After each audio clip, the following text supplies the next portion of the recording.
Ilang kalsada o maghanda na sa katakot-takot na traffic sa Kamaynilaan.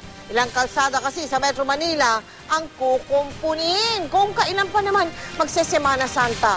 At marami ang mga bumabiyahe. Nakatutok si Steve Dailisan. 300 square meters na reblocking sa EDSA Caloocan North at Southbound. Ngayon din sa Sampaloc at Recto hanggang Espanya sa lungsod ng Manila ang isasagawa ng DPWH. May reblocking din sa Quirino Highway, Regalado North Avenue at Mindanao Avenue Extension sa Quezon City na sisimula na alas 10 mamayang gabi hanggang Lunes Santo ng umaga. Inihingi rin ng DPWH ng permiso sa MMDA ang reblocking sa EDSA Shaw at North EDSA pero tinutulan ito. Makakaapekto raw kasi sa daloy ng trapiko dahil simula na ng uwian ng mga magsesemana Santa sa probinsya. May section na concrete pavement na sira.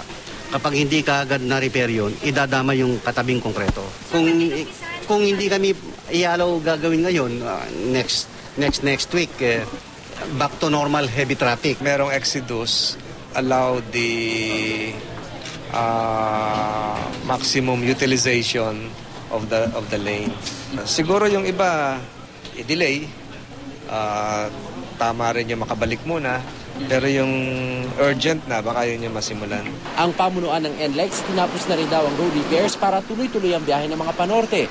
Ang mga bus company naman handa raw tumalima, inaantabayanan lang ang mga special permit mula sa LTFRB.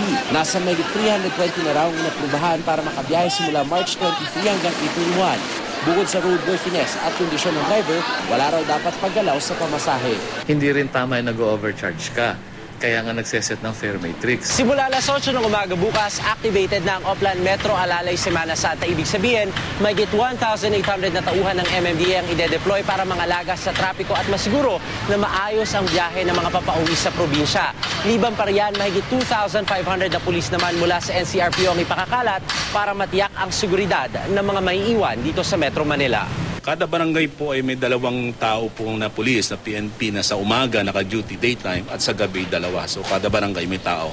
So maiiwasan po yung mga pagpunta ng mga maaaring nakawan na bahay. Ngayon pa lang, tandaan na raw mga numerong dapat tawagan para I am ready sa pagunita ng Semana Santa.